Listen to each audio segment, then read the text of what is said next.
తాడిదన్నేవాడు ఒకడు ఉంటాడు, తలదన్నేవాడు మరొకడు ఉంటాడంటారు. ఉద్ధవ్ థాకరే బీజేపీ తాడిదంతే, ఆయన తలదన్నినోడు షిండే.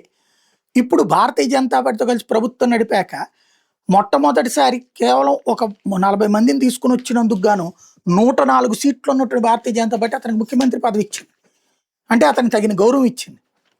ఆ తర్వాత ఎన్నికల్లో మళ్ళీ గెలిచిన తర్వాత అందరికంటే ఎక్కువ సీట్లు బీజేపీనే సాధించాక షిండే పార్టీ బీజేపీలో సగం సీట్లే సాధించిన తర్వాత మాత్రమే బీజేపీ ముఖ్యమంత్రి పదవి తీసుకుంది.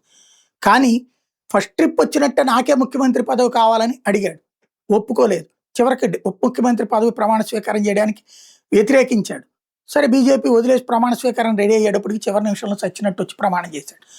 ఇప్పుడు శివసేనకి సంబంధించి కొత్తగా ఈ 9 మంది ఎంపీల్లో ఉద్ధవ్ థాకరే పార్టీలో వాళ్ళు 6 దాకా బీజేపీలోకి వస్తుంటే, లేదు లేదు నువ్వు మా దాంట్లో చేరితే నీకు టెక్నికల్గా ఉపయోగం అని వాళ్ళందరినీ తీసుకెళ్లి చేర్చుకున్నాడు.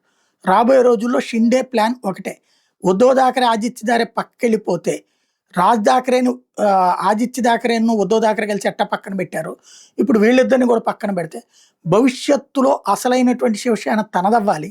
బీజేపీకి వ్యతిరేకంగా కాంగ్రెస్ వల్ల కాదు, ఎన్సీపీ వల్ల కాదు, కాబట్టి తానే ప్రతిపక్ష నాయకుడిని అవ్వాలి, ఆ తర్వాత తనే అధికారంలోకి రావాలన్నది ఆశ.